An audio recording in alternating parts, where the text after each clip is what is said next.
gusto estar aquí nuevamente y vamos a poner este momento de reflexión en las manos de nuestro Señor. Padre Dios, Señor nuestro, tú eres, Señor, nuestra guía, tú eres, Señor, el que nos enseña cada cosa, cada aspecto de nuestras vidas, cada cosa que nosotros debemos hacer. En este momento quiero poner en tus manos esta reflexión, que no sean mis palabras, Señor, sino sea lo que tú quieres hablarnos en esta mañana. Siempre que sea para la gloria y honra de tu nombre, en el nombre de tu Hijo Jesús. Amén.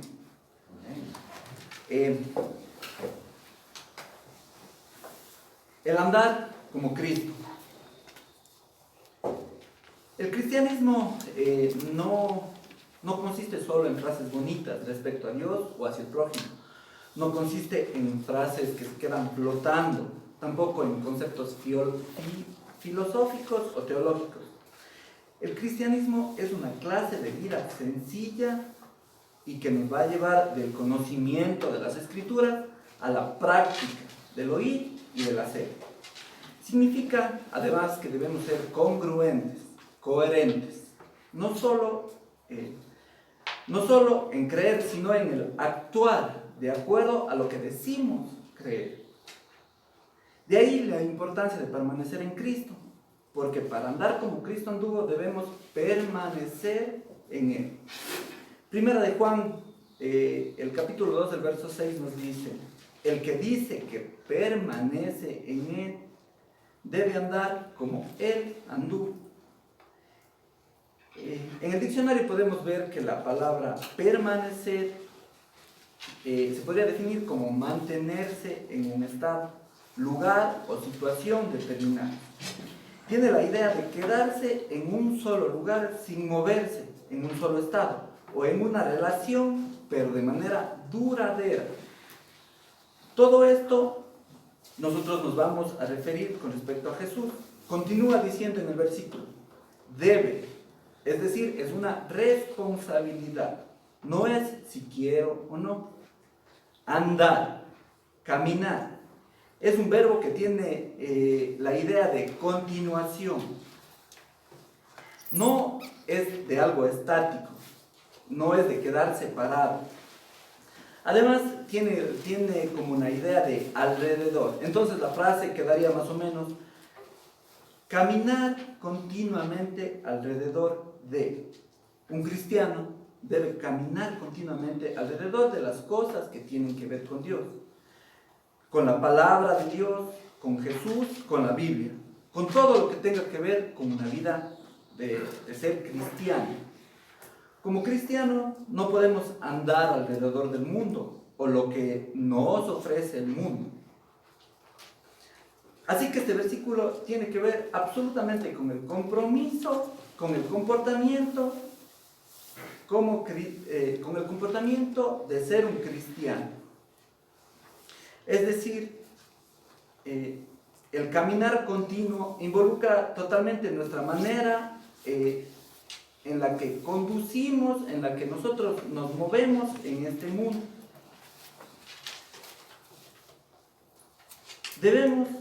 En definitiva, nosotros debemos andar como Él anduvo.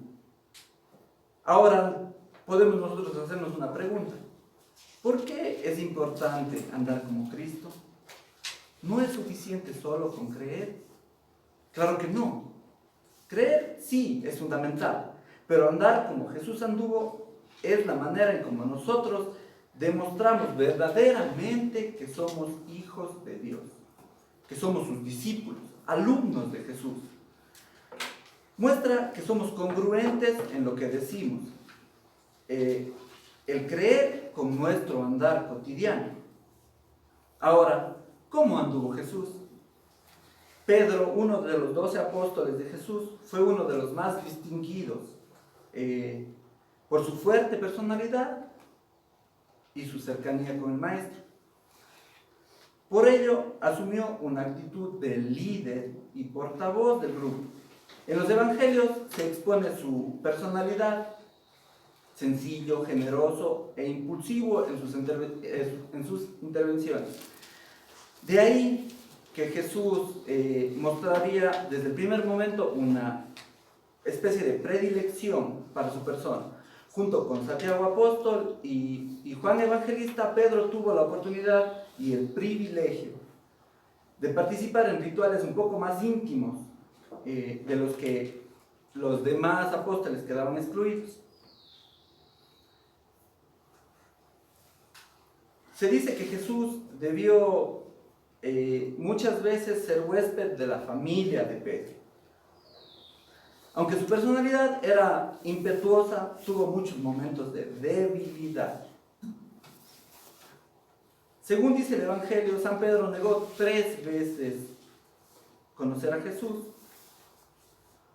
la noche en que él fue arrestado, cumpliendo así la profecía que había hecho el maestro. Pero, arrepentido del acto, su fe ya no volvió a flaquear, y después de la crucifixión y resurrección fue privilegiado con la primera aparición de Jesús y se dedicó a popularizar sus enseñanzas. Aprendió a andar como Cristo anduvo. Nos dice en 1 de Pedro 2, 21-23, pues para esto fuisteis llamados, porque también Cristo padeció con nosotros, dejándonos ejemplo para que sigáis sus pisadas, el cual no hizo pecado, ni halló engaño en su boca, quien cuando le maldecían no respondía con maldición, cuando padecía no amenazaba, sino encomendaba la causa al que juzga justamente. Cuando se nos trata a nosotros normalmente con injusticia, podemos reaccionar de 3 diferentes maneras.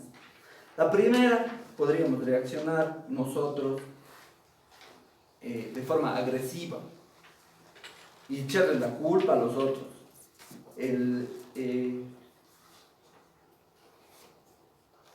A veces tenemos, al reaccionar de esta forma agresiva, nosotros nos llega a doler, nosotros tenemos este mal dentro de nosotros y podríamos inclusive buscar la venganza hacia esta persona.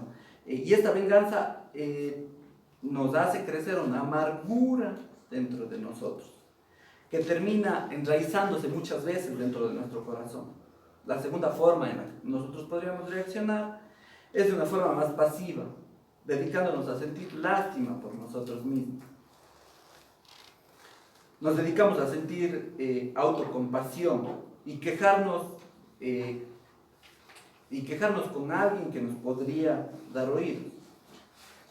La tercera forma en la que podríamos reaccionar es en un patrón de espera y guardar todos estos sentimientos. Podríamos llamarle un síndrome que se podría llamar deja para mañana lo que puedes resolver hoy. Esta actitud de no lidiar con el problema, lo único que conduce es a la duda y a la desilusión. Pedro, en cambio, nos muestra cómo andar como Cristo anduvo. En el versículo 21 de nuestra lectura vemos que nos dice, pues para esto fuisteis llamados.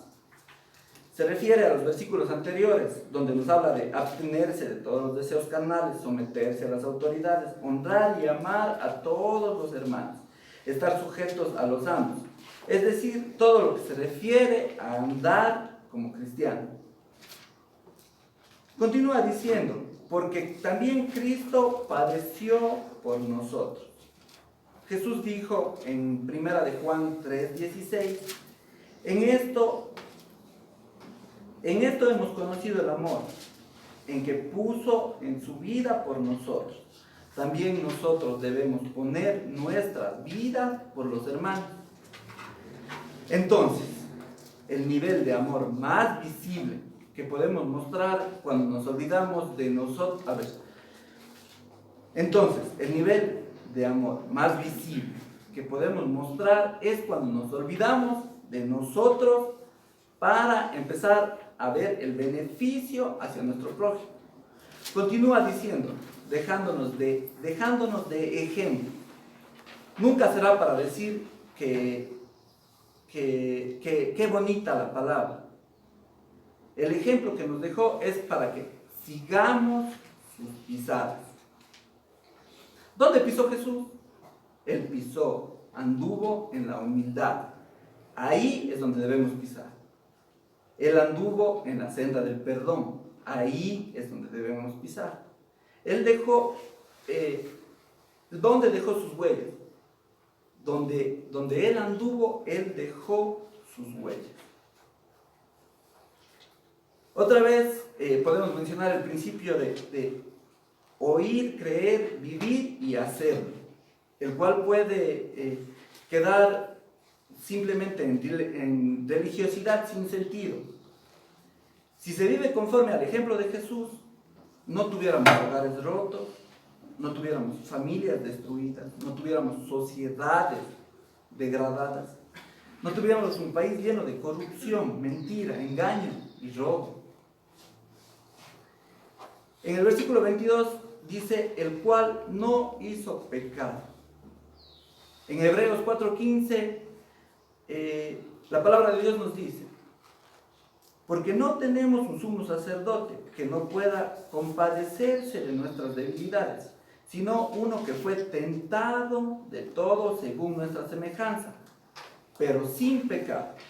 Alejarnos del pecado es andar como Cristo, pues el pecado produce sufrimiento. Pues el pecado produce sufrimiento. Para aprender a andar como Jesús, debemos dejar de engañar. Como dice, ni se halló engaño en su boca. Debemos dejar de engañar, mentir, dejar de adular. Muchas veces nosotros adulamos para sacar provecho de otro. Eso también debemos nosotros cortar. En el versículo 23, continuamos en el versículo 23, nos dice, cuando le maldecían, no respondía con maldición. Eso es andar como Jesús.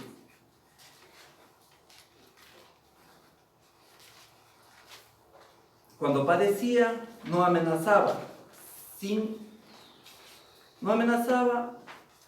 sino encomendaba sus problemas. Debemos siempre nosotros poner en las manos del que es justo. ¿Y quién es justo? Nuestro Dios. Dios es quien juzga justamente, y Él es quien jamás se podrá, y de Él es de quien jamás se podrá evadir la justicia. Todo encomendamos al justo. En una ocasión, continuamos con Mateo 20, nuestro evangelio de ahora que está en Mateo 20, del 20 al 28, nos dice, entonces se le acercó la madre de los hijos de Zebedeo. Mateo 20, del 20 al 28. Entonces se le acercó la madre de los hijos de Zebedeo con sus hijos, prestándose ante él y pidiéndole algo. Él le dijo, ¿qué quieres? Ella le dijo, ordena que en tu reino se sienten estos dos hijos míos, uno a tu derecha y el otro a tu izquierda. Entonces Jesús respondiendo dijo, no sabéis lo que pedís. ¿Podéis beber del vaso que yo he de beber y ser bautizados con el bautismo que yo soy bautizado? Y ellos dijeron, podemos. Él les dijo, a la verdad, de mi vaso beberéis, y como el bautizo con el que yo soy bautizado, seréis bautizados. Pero el sentaros a mi derecha y a mi izquierda no es mío darlo, sino de aquellos para quienes está preparado por mi Padre. Cuando los 10 oyeron esto, se enojaron contra los dos hermanos. Entonces Jesús llamándolos dijo, sabéis que los gobernantes de las naciones se enseñorean en ellas, y los que son grandes ejercen sobre ellas potestad. Mas entre vosotros no será así, sino que el que quiera hacerse grande entre vosotros será vuestro servidor, y el que quiera ser primero entre vosotros será vuestro siervo. como el Hijo del Hombre no vino para ser servido, sino para servir y para dar su vida en rescate por muchos. Encontramos en este pasaje una actitud de ambición por parte de una madre, lo cual no es andar como Cristo anduvo. Jesús le da una gran enseñanza de cómo esto es egoísta. En el versículo 21 vemos que Jesús le dijo: ¿qué quieres? Ella le dice: ordena. Igual como nosotros hacemos una petición, algo así. Quiere decir, ella quiere ver que sus hijos, ella quiere ver a sus hijos triunfadores. La petición que ella hace podría encerrar anhelos, cosas torcidas, poder, fama. Y aquí en el versículo vemos que es el deseo de acercarse al Mesías. A un político, un gobernante significa ganancia, mas no servicio. Todo aquel que ambiciona algo no está en lo correcto, por lo tanto no está andando como Jesús anduvo. Jesús dijo: no sabéis lo que pides. La idea que tenía esta madre acerca del Mesías era un poco errada, un poco distorsionada.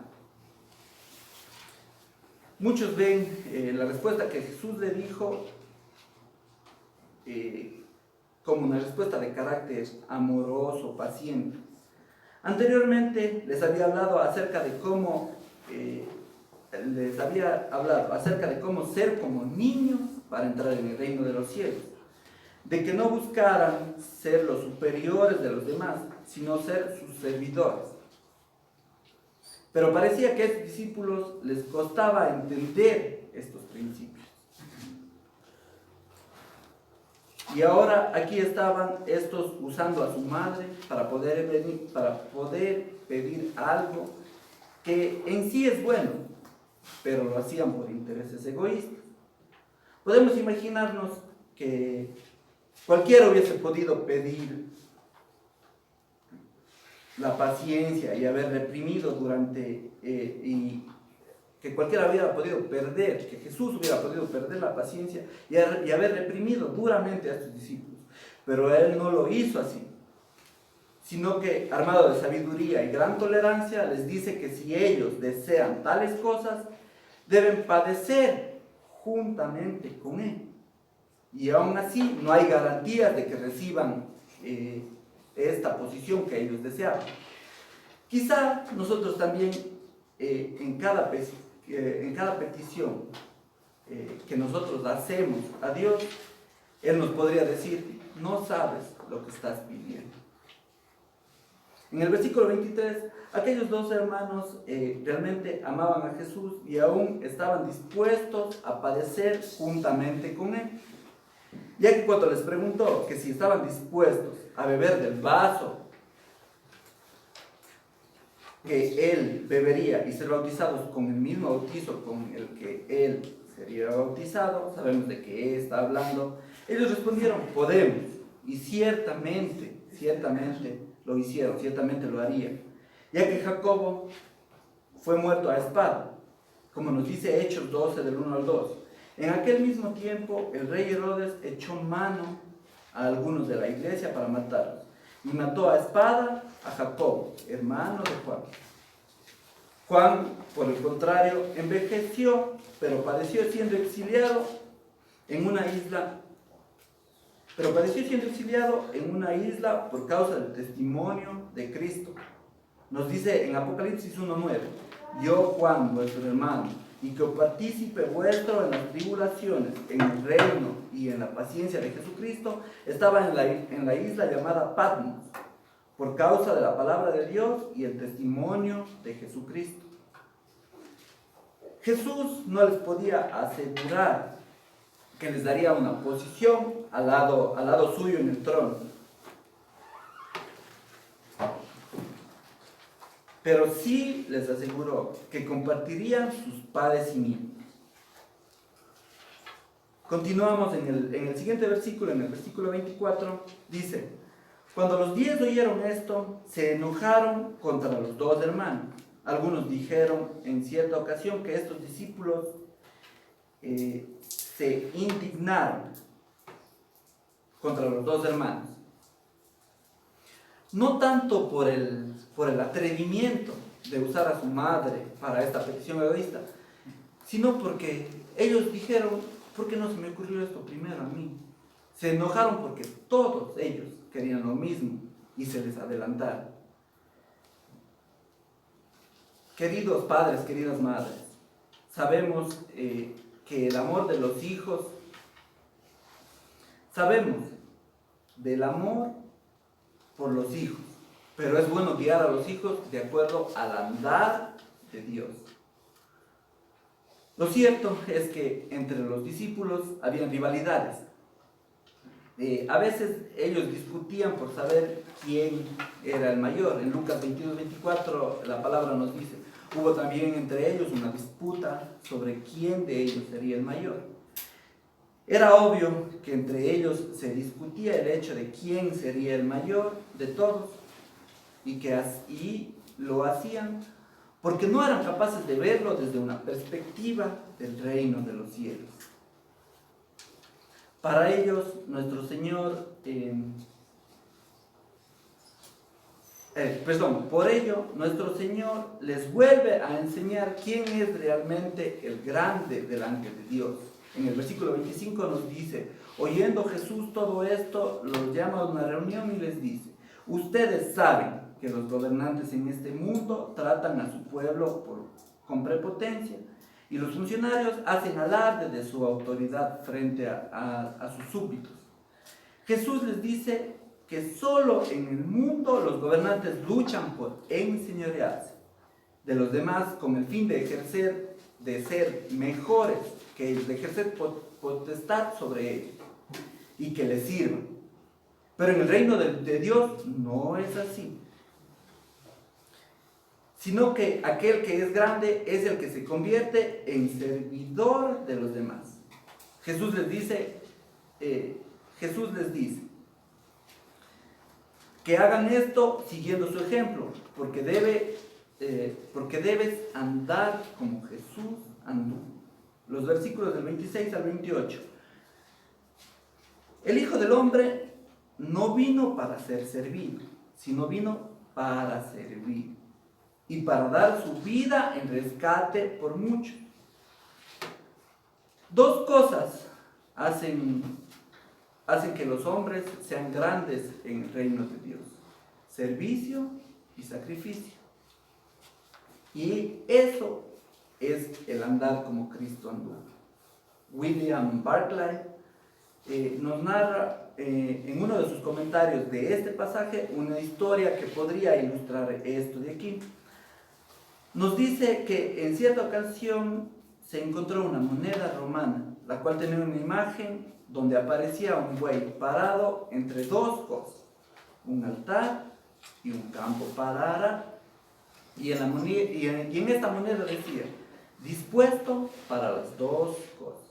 El buey nacía y venía a este mundo dispuesto para 2 cosas: para servir en los campos arándonos, o para morir en un altar, en algún sacrificio que los romanos solían hacer a sus dioses. De igual manera, los cristianos debemos estar conscientes de 2 cosas. Para nuestra vida, que nuestra vida es para servir a Dios y a los demás, y para sacrificio. La Biblia nos exhorta a servir a los santos y a Jesús constantemente, y Jesús constantemente les enseñaba a sus discípulos a humillarse, poniendo su vida en servicio del prójimo. Todo servicio no se queda sin recompensa. En Hebreos 6:10 nos dice: porque Dios no es injusto para olvidar vuestra obra y el trabajo de amor que habéis mostrado hacia su nombre, habiendo servido a los santos y sirviéndoles aún. Lo otro que debemos saber, es que debemos estar dispuestos a sacrificarnos por Cristo. De hecho, el mismo apóstol Pablo nos exhorta a esto. En Romanos 12:1 nos dice: así que, hermanos, os ruego que la misericordia de Dios así que, hermanos, os ruego por la misericordia de Dios que presentéis vuestros cuerpos en sacrificio vivo, santo, agradable a Dios, que es vuestro culto racional. Servirle a Dios requiere de sacrificio. Y a lo mejor muchas veces eso nos podría llevar a sufrimiento, y por ello debemos estar conscientes de tales cosas, sin olvidar que los grandes, los mayores en el reino de los cielos, son los que viven y sirven y se sacrifican por Dios y sus santos. Podemos ver algo más que hicieron Jacob y Juan, los hijos de Zebedeo, en Lucas 9, del 49 al 56. La palabra de Dios nos dice: entonces respondieron. Juan dijo: Maestro, hemos visto a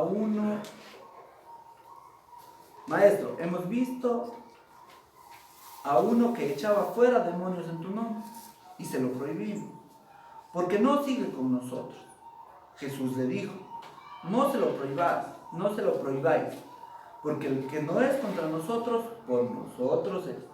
Cuando se cumplió el tiempo en el que había de ser recibido arriba, afirmó su rostro para ir a Jerusalén, y envió mensajeros delante de él, los cuales fueron y encontraron a una aldea de samaritanos para hacerle preparativos, mas no le recibieron, porque su aspecto era como de ir a Jerusalén. Viendo esto, sus discípulos Jacob y Juan dijeron: Señor, ¿quieres que mandemos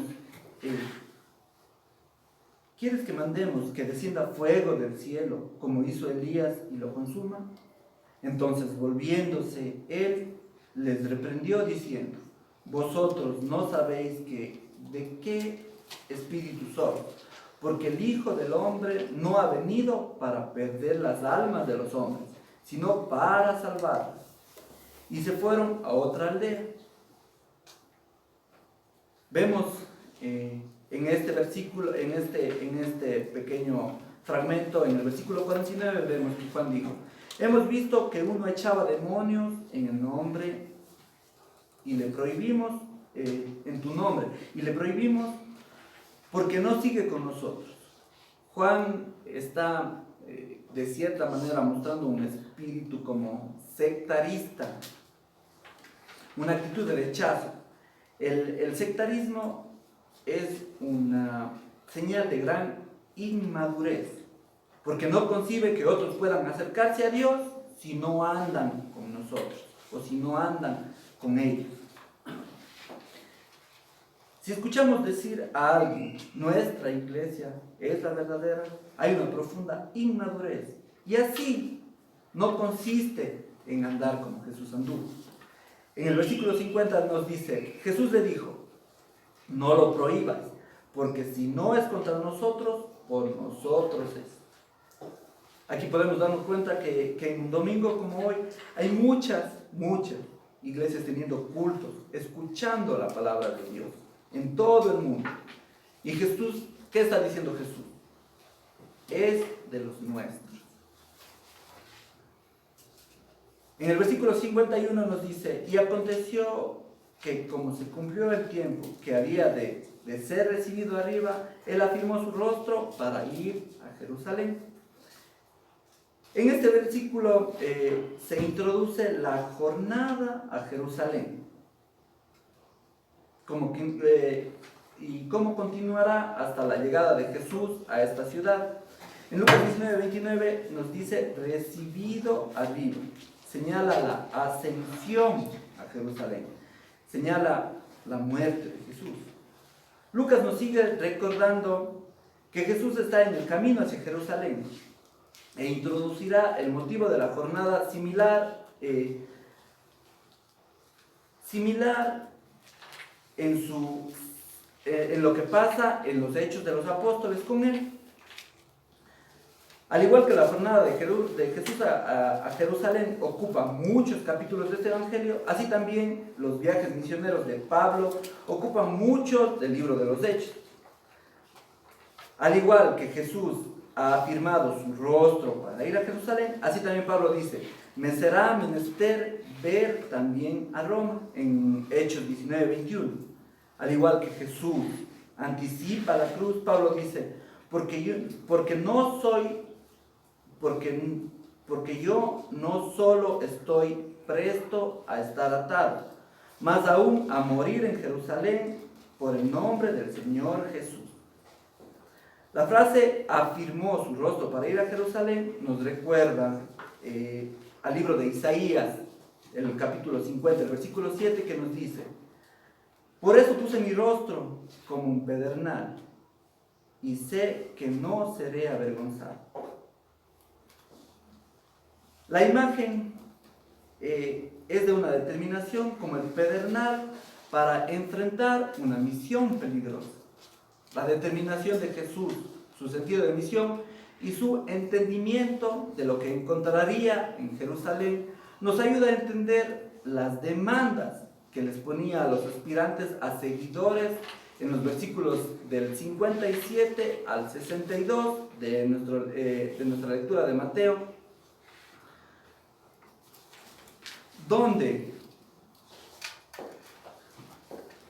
del 57 al 62, en nuestro libro de Mateo nos dice, 20,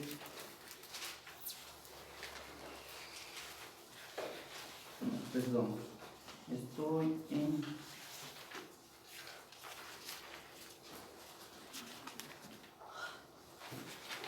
perdón, estamos hablando de Lucas, en Lucas 9, del 57 al 62.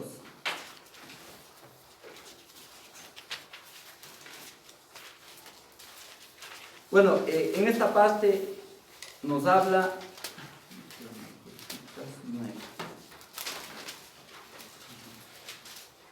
aquí está, el título que nos pone aquí es los que querían seguir a Jesús, ¿no es cierto? Continuamos en el verso 52 y dice, y envió un mensajero delante de sí.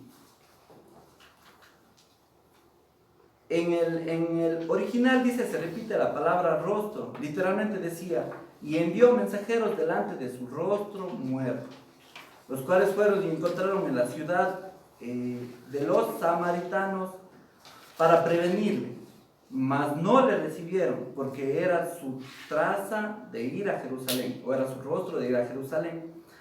Los judíos y los samaritanos se despreciaban mutuamente. Esta enemistad databa de siglos antes de Cristo y surgió cuando los asirios conquistaron a los judíos. Los samaritanos reclamaban que mantenían el culto apropiado en su tierra, mientras que los otros judíos habían sido llevados al exilio. En el monte Gerizim era el centro de su vida religiosa. Los judíos, por otro lado, acusaban a los samaritanos de haber perdido su identidad religiosa por el matrimonio con sus vecinos paganos. El templo de Jerusalén era el centro de su vida religiosa. Dado que Samaria estaba entre Galilea y Judea, esto exacerbaba la situación, pues para llegar a Jerusalén los galileos tenían que ir a través de Samaria y tomar una ruta más larga y difícil hacia el río Jordán. Siempre tensa la relación entre los samaritanos y judíos. Ellos, muchas veces esto estalló en violencia, mas no le recibieron porque era en su traza de ir a Jerusalén, dice el versículo 53. Para ellos, Jerusalén era el centro de la falsa religión. De seguro que resintieron el hecho de que Jesús iba allá en lugar del monte Gerizim. Tal vez los samaritanos también sintieron que Jerusalén sería sinónimo de llevar a la cruz por esta razón resistieron a Jesús. Y viendo esto, sus discípulos, Jacobo y Juan, le dijeron: Señor, ¿quieres que mandemos que descienda fuego del cielo y los consuma como hizo Elías? Jesús llamó a Jacob y a Juan hijos del trueno, tal vez por sus personalidades escandalosas y violentas. De seguro les era familiar la historia que Elías pidió fuego del cielo para que consumiera a los samaritanos. Si Jesús simplemente les diera la orden, ellos repetirían esa acción. Entonces, pero en el versículo 55 vemos que entonces él los reprendió. Vemos que Jesús les reprendió. Reprender es una palabra fuerte. En otras partes del Evangelio, Jesús reprende a demonios, reprende a fiebres y reprende las tormentas, pero nunca a sus discípulos. Jesús les reprende tan fuerte a Jacob y a Juan porque les ha instruido a amar a sus enemigos, no a juzgar. Deben sacudir el polvo de sus pies como respuesta de rechazo, nada más. Los reprendió en definitiva. Lo que reprendió en definitiva fue su actitud de no andar como él. Y al parecer que Jacob y Juan no los había escuchado, no le habían entendido lo que él realmente quería.